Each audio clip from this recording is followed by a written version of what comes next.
You are listening to the Childcare Directors Chair podcast.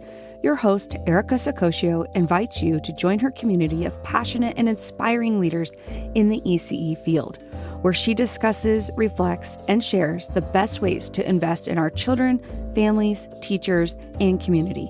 Because after all, we know they are the heartbeat of any successful program. Here with another episode of the Childcare Directors Chair podcast.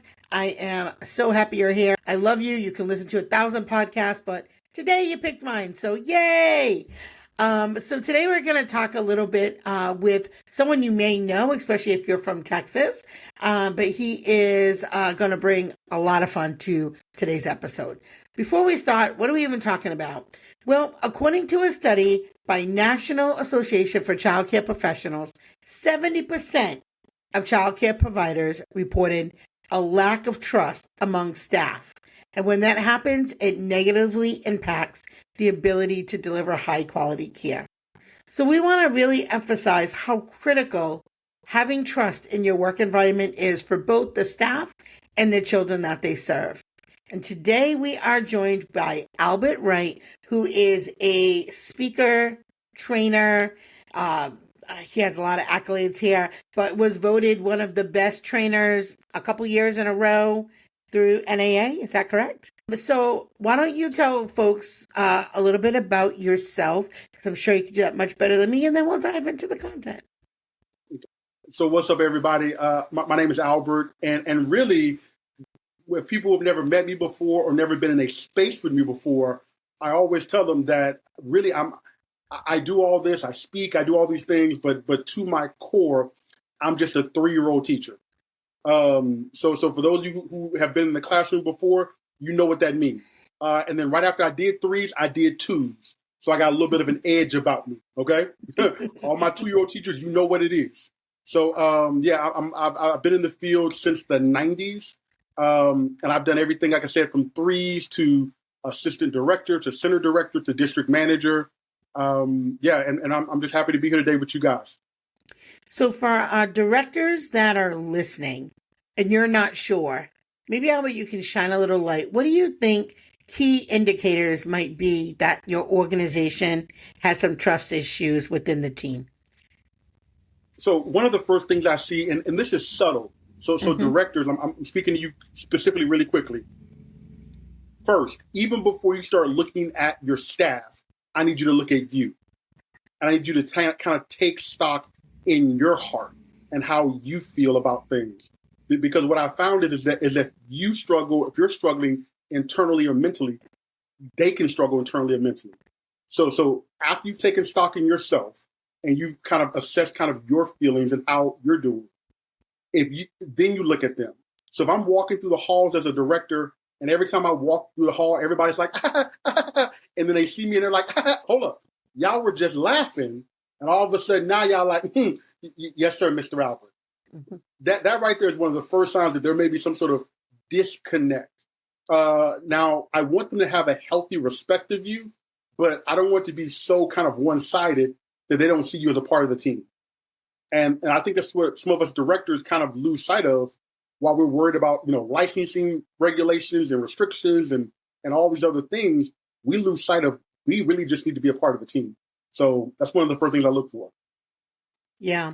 I think the other thing too is when there's not trust, you'll start to see breakdown, not even like I would say even with the teachers themselves, because now they're afraid to, like, let's say I'm a partner, right? To me, working with the partner, that's like a marriage. It's a work marriage, right? Absolutely. You're in a room with someone 9 hours a day for 5 days a week. That's a work marriage. So sometimes too, I think when you are, and I don't want to say venting, but when you have a concern or something and you want to run it by somebody before you bring it to your boss, you might, share like, hey, I don't think this is right. Or, I feel like no one's listening to me. And I feel like if you have where people are not communicating with each other, I think is also like they're not trusting each other. Like, oh, she's going to go, I don't want to use the word snitch, but she's going to go snitch on me. She's going to snitch on me, or she's trying to brown nose the director. She's going to throw me under the bus. So I think you'll see that too within the classrooms, and you feel it. You can feel it. Like you said, you can see it. Everybody stops, but you also can feel it too when you walk in a room. You know when two teachers are not getting along and when they are, Absolutely. So teachers, I touched directors for a second. I'm coming to you teachers that are looking at this that may be on here. Don't think you was going to you weren't going to come into the podcast and be like, he better tell my director something to do. I'm talking to you now. Teachers, that's one thing that's really important, is making sure that you have that level of respect and trust for each other. Don't snitch. Like, and it's not like a snitching to like get understanding. It's just kind of to keep up gossip. So this is what I found. If I'm working closely with somebody and I'm like, okay, I need to make sure that I'm frustrated, something is going on, and I need kind of a confidant. If someone was to come to me and say, hey, this is one thing that I'm struggling with or whatever, be respectful of that. Don't go around talking about the water cooler stuff with people who you're close with. Like, I need to know that I can trust you just to have a bad moment. And people a lot of times say, I have a bad day, I have a bad day. No. I don't believe people generally have bad days. I believe you'll have a bad 5 minutes that you'll talk about all day. So I think if you put that in perspective, we're all human. There's sometimes you're going to just be like, I'm just frustrated today. I'm just frustrated this minute. Can I get a minute? And if you're the co-teacher, I need you to be able to look at your partner and be like, okay, hey, I got Wyatt today. You good. I'll take Wyatt. You take Samantha. Okay? And you got to be able to bounce that stuff off of. Also, if you are a co-teacher and you see your co-teacher, or if you're a director and you're walking by and you see the whole class in timeout, that is a clear sign of somebody who is breaking down. If you're a director, you're like, hey, why are they all in timeout? They were all talking back. Even that kid is nonverbal. He ain't even got words. He was talking back. He looked at me funny. Well, okay, it's you. It's going on with you. So, and if you see that as a director, be willing not to necessarily discipline your staff, but gently walk alongside of it. Even for a sounding board to just say, hey, this is how I'm feeling about that. Am I wrong? Right? Because someone else's perspective can also change the way that you think about something. And that happens a lot with one of my directors. And I'll have a whole different perspective. And it's not that I don't agree with you. I just don't see it in that same way. So sometimes when you're just talking out loud too, somebody else can just bring some light to it for you. Yeah. Talking to somebody who's not in the weeds with you sometimes is really important. This is one reason why whenever I'm working with a group of directors, especially if they don't know each other, I always say, hey, before we leave today, I need you to exchange phone numbers, emails, whatever it is. Because as a director, there are just some things that staff won't get. They just won't understand. So having another director to bounce ideas off of is key. Oh, look, the directors, look at me really quickly. And don't be like, I'm not talking to that director because she's going to steal my kids. Nobody wants your kids. Nobody wants your kids. Talk to these other directors. We all need a friend. And I think collaboration is so important. And that's why community groups, community organizations like you and I, we're not in the same state. We're across the country from each other. But we understand because we've been there, right? I've been in all the ages. I don't know those twos though. You're right. I can't do those twos. God bless the unicorn teachers that are the 2-year-olds. But I think it's just really important to have trust. And one thing I do see with some leadership though is if somebody comes to you and tells you something about their life, their confidence, whatever, not everybody in the center should know it. And so it's really important that if you want them to trust you, they have to really truly be able to trust you. And when you take folks in the office and maybe you're taking them in there to discipline them about something or go over a policy because they continue to be late and they break down and tell you it's because they're taking care of their sick brother or their, something that's going on in their family life. Maybe they're going through a divorce. Not everybody should know that, right? It's really important that we keep that level of professionalism and confidentiality. So can you share what are some of the common reasons why trust starts to erode in a workplace, particularly in a child care center? Well, I think and this is one thing that we're seeing across the country. one of the biggest things that I'm seeing why this trust erodes is a lot of it started with COVID, and COVID just broke a lot of us. Like the way a lot of us went into COVID is not how we came out of COVID. COVID broke a lot of us. And because of some of the regulations or the rules or the standards us as directors had to uphold, staff didn't understand that. Like they didn't always understand why you have to cut people or fire people or we have to furlough everybody. So just that right there, okay, trust has been diminished.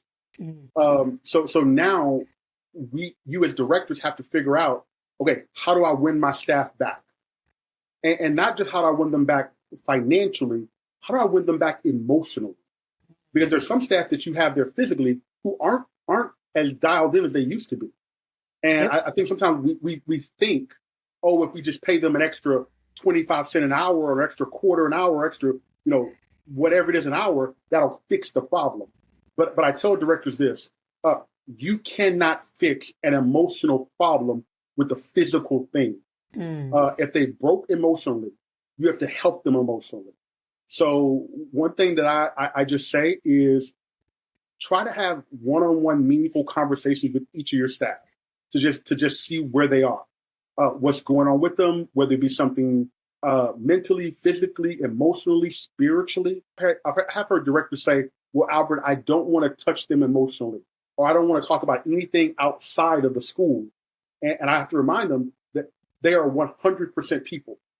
So what happens at home a lot of times affects them at school. The things I recommend, first and foremost, us doing as directors is taking stock in what's going on with our staff, talking with them on an emotional level, and not necessarily always as a boss, but figuring out kind of what those needs are and have strategies in place. There have been times when I've been a director where I've had to call a homeless shelter, or I've had to call a food bank, or I've had to call a church to see if they could help with different services. Now, let me say this to directors too. Some of you may be listening to me right now and thinking, hey, Albert, why do I have to do that? Like, I didn't break it. It's not my fault. Why do I have to do it? Well, I look at it kind of like how we work with our kids. Our jobs is to fix things that we didn't break. That goes with our children. That goes with our staff. And a lot of times that goes with us too. So if you want to figure out kind of what to do with your staff, a lot of it goes back to, let me observe there's a problem going on. And after I observe something that seems off, having that conversation. Like, don't be afraid to pull them into the office and say, hey, how are you doing today? And if they start getting defensive, I haven't even asked you about work yet. We aren't even talking about work. I'm just saying, how are you as a person doing? Yeah. And if they share something with you, like, hey, I'm going through a divorce, then you being emotionally good enough to say, hey, you know something? Some of the stuff you're going through, I've gone through. Just that right there makes you human. Like me personally, I went through a divorce a few years back. I did not realize how many of my friends had gone through it until I started going through it, and I felt alone. I felt like I was the only one that had ever gone through it, just because that's how I felt emotionally. And then a lot of my friends came out of the woodwork and said, hey, dude, I went through this. These are ways I was able to kind of help, not just help me, but help serve her well, help serve the kids well. And hear me, none of that had to do with actual work. But at the time, I didn't need work help. I needed personal help. So yeah, I think that's one of the biggest things we can start off by doing as directors. I think too, I love that. And when I think about this is going to seem unrelated, but it is, you set that tone right as soon as you meet people. So during an interview, perfect example, I'll ask somebody, tell me about yourself. And they immediately hop into, well, I got my degree here. I have this experience. And I'm like, that's great. Tell me about you. Right? So you can start that right at that first, so they have a good understanding of what your culture is like. And so when you show them right up front from day one that you meet them, that you care about them as a person, you're going to get a lot more buy-in, a lot more buy-in for sure. So, all right. So let's say we've identified some things are not doing great. What maybe the first steps that leaders should take to start rebuilding that trust with their employees? Okay, so first thing that I would do is I would figure out what resources you had available to you, or maybe available to some of your the people in your circle. I'll give you an example. I had one teacher who just, she was having just some house issues. Like her house was just basically falling apart. One of my parents I knew was a handyman. So I worked with one of my parents to figure out if we could provide some services and help this teacher with her home. Those things had nothing to do with the school. Mm-hmm. Other things I saw was I had one teacher who just struggled with difficult or problematic kids or kids with problematic behavior. There aren't problematic children, there's problematic behavior. And I had one teacher that just struggled with that. She lived in a very kind of Mary Poppins-esque kind of world. Like everything was skinnamarink-dinky-dink, skinnamarink-doo. And that real hard child, that child that just had an edge about her. Get a different tune. I need you to put some rap in there, some gangster rap in there. Get a different song in his head. So one thing I did with her was I was like, okay, to help that child, I need you first to know that child. Introduced her to some things that child listened to outside of work, outside of school. I also had parents help that parent with some verbiage they used at home. So, for example, there's one thing that I tell my boys every time I leave them before I go out of town or I leave them to go to school. I always tell them the same thing. I said, hey, buddy, I love you. Go be somebody. Now, what happens is if my child is struggling at school, I've told my teacher to use that verbiage so he knows it comes from me. So that teacher will be like, hey, Sebastian, your daddy told me to remind you, hey, buddy, he loved you. Go be somebody. So now Sebastian knows it did come from my daddy. And those little tricks, those little tools like that sometimes help teachers be like, okay, now I can start winning some ground. Before I was real frustrated with this child. I couldn't connect with them. But now that I have this little nugget, okay, now I feel like I'm starting to kind of get some rhythm. So providing resources, whether they be resources that are conventional or sometimes a little unconventional. So let's talk about like communication, like the role of communication and how that can help restore trust. So communication needs to be first and foremost consistent across your management team. We kind of understand and we've seen the director, assistant director, and the office manager may approach situations differently because of how they feel or their experiences or their whatever. And as they're telling staff, oh, well, this is how you should do it. If they aren't unified in that, that could cause a lot of problems, cause mistrust. Because if a staff member is like, hey, I talked to, Miss Donna, and Miss Donna said this, but you're telling me something different. Now I don't know who to believe. It's probably best to, before somebody in management makes a decision or says something across the board, to go back to the rest of the management team and make sure that all of their messages are unified. I don't like it when it becomes a mom says this and dad says this type of thing.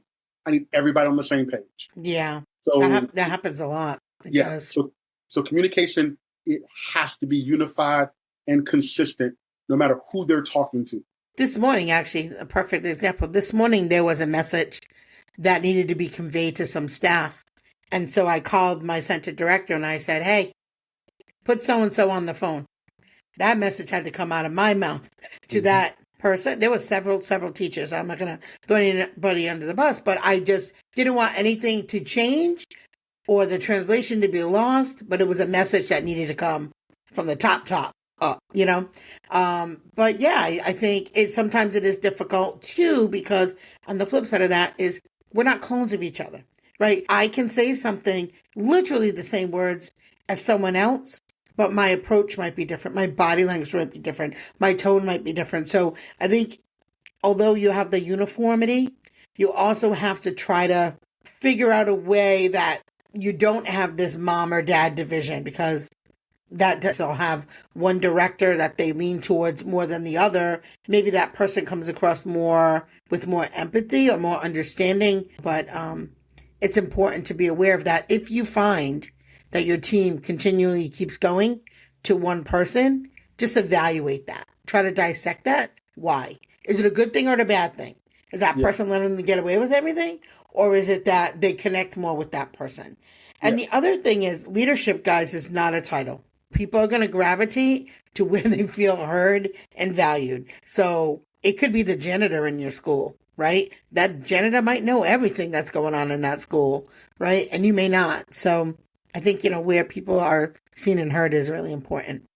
Another thing too is if they don't go to you, don't get offended. Mm-hmm. Like don't take that personally. If they, if I'm the director, I have an assistant director, and everybody goes to her all the time, don't be like, stop going to her, come to me. Well, things like that will break down trust. Mm-hmm. I may even talk to the director, hey, everybody comes to you. Why do you feel like they come to you more than they come to me? Mm-hmm. And if they say, hey, you look scary, or your voice sounds aggressive, don't take that personally. Look introspective. Okay, I might look a little scary. Mm-hmm. What can I do to help that? Yeah. Or maybe I am coming across a little rough. Well, when they're talking to me, a lot of times I'm thinking about something else, or I'm worried about something, or trying to do payroll or something like that. So maybe you need to say, if somebody comes to you during that time when you're trying to do payroll, hey, right now I'm really struggling right now. I'm really kind of involved in this. Can I talk to you in like an hour? Just saying something like that lets them know that they were heard. Mm-hmm. But right now you're not in the best frame of mind to give emotional advice, but you do want to follow back up with them later. That comes across a whole lot better than stop talking to me, because then the trust is broken again. Yeah. I very rarely find trust being broken in one big thing. A lot of times it's a lot of little bitty things that just erodes it away. I think it was Ali that said, it's not the rock in your shoe, but it's the pebble. And a lot of times just that little bitty pebble is the thing that just breaks down trust. That's great insight. What about transparency? So what are your thoughts on transparency when it comes to rebuilding trust? Now, transparency is a tricky one because you want to give them enough so that they feel connected, but you don't want to give them so much that they are outside of their depth. I think some of that comes to the staff you have, talking to them kind of where they are. For example, if you have staff that are just like, they're in the weeds and they're like, hey, we're all uniformly mad about this thing or whatever, that might not be the best time to just unload everything on them or why every decision is made. Mm-hmm. Maybe you give them up to a point. Now, I don't say to just hide things from them, but I do say be mindful what you give them and how you give them. A lot of times it's not the message, it's the delivery of the message that gets them. Mm-hmm. Give you a quick example. One time I was at a school and we had to start wearing staff shirts. And I knew my staff weren't going to like it. I told them up front, hey guys, this is what's going on. We need to start wearing staff shirts. I know a lot of you might not like it, but we have to do this. What kind of staff shirts do you want? And I let them be a part of that process of figuring out if they wanted polos or T-shirts or what the color was or what the design was. Like I helped them I let them know I understand that this is uncomfortable, but let's make the best out of the situation. And it worked out. So I'm like, listen, we're going to have uniforms. I sent 4 teachers to the store and I let them pick. So this down where we are, there's a place called Alexander Uniforms. So I sent folks of different sizes and age groups that they worked with, because there were a lot of things to consider. And my toddler teacher, God bless her, Miss Lori, she was probably like 45 years old at the time. That girl put on them pants. She was crawling on the floor. She wanted to see how it stretched because she needed it to be functional. My staff literally picked the uniform. I did pick the colors, but they picked the uniform. There's the multiple reasons why you need to wear a uniform, but that's a different episode. I'm going to be real with y'all. I'm going to tell you why we had to wear uniforms. We had this one teacher that was very gifted, and she would always wear clothes that were just too small for her and uncomfortable. And we were like, hey, look, we can't, like, every dad's hanging around your classroom. We can't have that. Yeah. We all got to be comfortable. We all got to be comfortable. We all have to be professional looking. Yes. So, I let them pick the colors, the styles, but I had input on the size that we wore. So, it was a thing. So there's all different kind of reasons. I feel like transparency, I'm very, very transparent with my staff. And, you said something interesting about, like, at their depth of their level. I feel like, and I could be wrong, but this is just my feeling. My feeling, we do strategic planning meetings at our school. And the entire team, like everybody who works here is part of that meeting. And I explain things to them so they understand. So something as simple as, this is going to sound really silly, but something as simple as when you're a teacher and you walk into our building and you see a piece of trash and you don't pick it up, that impacts our school. and how it impacts our school and why one kid, we just lose one kid. Because sometimes they're like, all right, well, he left, or he was challenging anyway. Yay. I'm like, well, do you understand that we just lost $20,000? Would you like that new light table and a raise? Because I would love to give that to you. But that little Johnny who just left is leaving with our light table, right? So Yeah. I do try to help them understand the bigger picture and their part in it. So maybe I'm not going over line by line budgets, but just to help them understand that everything they do in our center impacts our center one way or another. When we're not nice to new people, they don't, but you want to complain that we're short staffed and that one called out. What am I going to do about it? Well, I can't fire her if I don't have anybody to replace her. And if y'all ain't nice because y'all clicky, Look. sizing down the new people. Look. Listen, we keep it real on this show. So if those things are happening, again, it's not a good work culture. So you have to look, like you said, look inside first, see if that's going on. Make sure that you're addressing it if it is, because that's going to gain trust. And sometimes you're going to have hard conversations with staff that you love, and sometimes it's family members. Sometimes it's, people that have been with you for years that are truly, truly like family. So you have to have those hard conversations. A director understanding what kind of culture they have and what kind of culture they want to have is a real important part of the whole process. The Rogers in the neighborhood type of culture, but you got like a Snoop Dogg and Dre culture. Understand kind of the people you have and kind of what they bring, and try to. You might not ever get that Mr. Rogers, juggling the shoe back and forth, but you could get something, a version of that still feels authentic to the staff, but still really good and productive to the children. So yeah, I think one of the things as leaders is we not only are trying to reach a bar or a standard, I think about set the standard. Like I want my team to set the standard. I want a place where when people come in, like, wow, I never worked at a school like this. I never worked at a place where they cared so much or I was so supported. And so that's really important to me. If you look at it this way, with having a great work culture, being transparent, connecting with your people, you're not going to have a hard time not only getting staff, but keeping staff. Because, one thing I hear a lot is, you mentioned it earlier, we're short staffed. Well, I think there's two components of that we forget.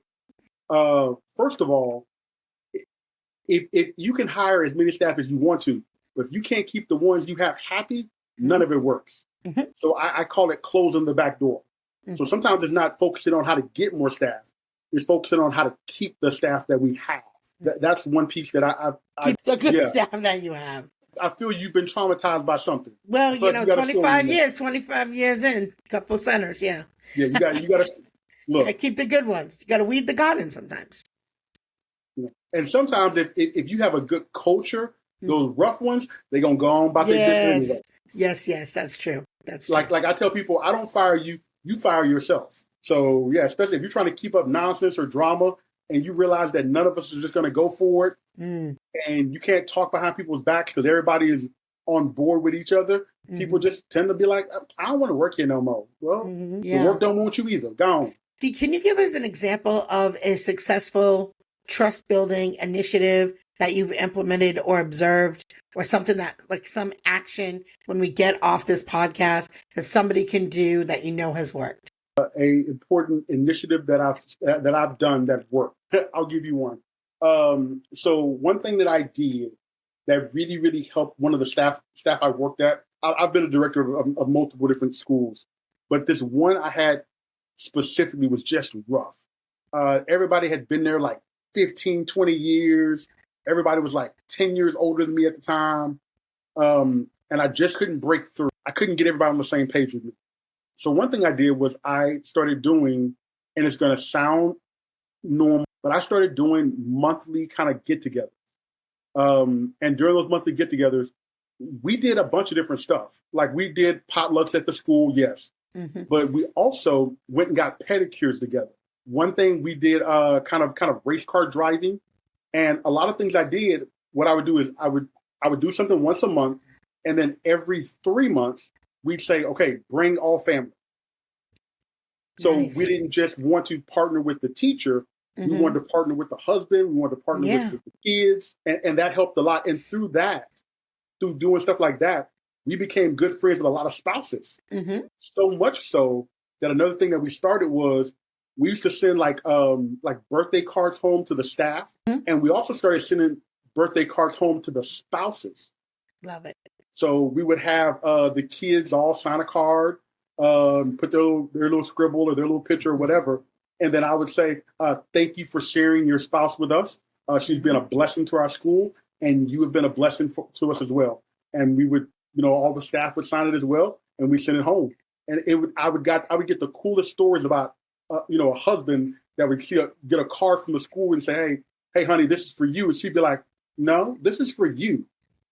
And then he'd be like, oh my goodness, he'd open it up and saw something like that. And that it just meant a lot to them. They came in and thanked us or whatever. But one thing I realized was a lot of stuff we did didn't cost a lot of money. Because people think sometimes you have to fix it with money. It's just time. Good solution for 42 cents. Literally 42 cents. Right. And then, and then he goes and tells, people at his work, and people are like, hey, I want to work there. How come we're not getting cards, right? It builds goodwill and connection to your school. And a lot of times we got kids do that too. Like the dad would be at work and somebody at work would be like, oh, my kid doesn't like his school. And he'd be like, well, my kid loves this school and our school is great. And they would refer us. So we didn't have to do a lot of outside promoting for our school. Our parents, like our teachers and their spouses and the parents did it for us. Yeah, I feel like that's such a great little enrollment tip. I was talking about enrollment earlier today with another gentleman on, I guess when we release this, it'll be 2 days ago, podcast. But we talked about the importance of having that human connection with the people in your program and how that really helps you, as you said, get those referrals and stuff. So before we wrap it up, maybe what advice would you have for leaders who are hesitant to address trust issues head on, right? Maybe you're not as assertive a director. Maybe you don't like confrontation. Like, what would your advice be? Because you can't ignore it. It's not going to go away. It's going to get worse.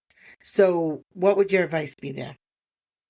So if I was advising a bunch of new directors about how to start this process, my first step would be, okay, just breathe. A lot of times it's not as hard or as bad as you think it to be in your mind. So first and foremost, just breathe. After you've taken a breath, assemble your management team and bounce the ideas off of them. What do you think is our struggle? What do you think would help? How do we communicate with them? And you come up with a strategy that really kind of fits your staff. And this is one reason, too, why it's hard for me to kind of give you, if you do X, Y, and Z, you'll get this response, because I don't know your staff. These are the strategies that I found, but how to implement them is up to you. I'm not going to ignore it. Why? Because that old adage of one bad apple spoils the bunch is absolutely true. One misplaced teacher could tank a school. You've already assembled your management team. And then the next thing is have a staff meeting. Don't do it by newsletter or memo in a mailbox. Get everybody in the room. I like that because I want everybody to hear the exact same message, the exact same way, at the exact same time. And once you get them in the room, just be honest. And it can start off like this. Hey, guys, first of all, I love you guys like a fat kid loves cake. But right now, we're not all hitting on the same cylinder. And I really, really want us to. What do you need to feel loved? Yeah. What do you need to feel cared for? And I would start the conversation just like that. Yeah. And of course, some people are going to gripe. Some people are going to complain. Some people are going to have some things. But I would say, hey, guys, I know there's some struggles, and I want to address your struggles. But right now, what do you need to feel connected? Don't get caught up in the struggles. Don't get caught up in the defending the company or defending the organization. Don't get caught up in all that. Be singly focused on what can we do to help us. Yeah. And you do that, and it comes. Yeah. And don't expect it to come quick. You think you're going to do it on Tuesday, and everybody's going to be, friends are friends forever and hugging and kissing by Friday. This is not the last day of summer camp. You know what I'm saying? Your relationship Yeah, your relationship didn't break quick. It might not get fixed quick, but keep working at it, and it'll come. Yeah, and I think you used the key word right there, relationship. Right, it is a relationship, and like any other relationship, it takes time. You can break it quick, but you can also always rebuild it. And be honest and be humble. Like just because you're the leader doesn't mean you know everything, right? So just let them know. Just share that you're human too. Oh my gosh, this has been such a delightful conversation, Albert. I thank you so much for coming on our show. For those of you who are listening, Albert goes out. He does speaking all over the country, as do I. So if you're holding a conference and you are looking for a keynote speaker, a breakout speaker, please contact Albert, contact me. We are happy to come out and help you at your next event. I'll leave the information and the links below.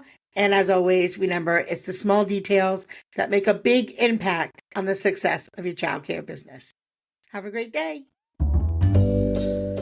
Well, all the cute little kiddos have been picked up and it's time to go home. And that'll do it for another episode of the Childcare Directors Chair.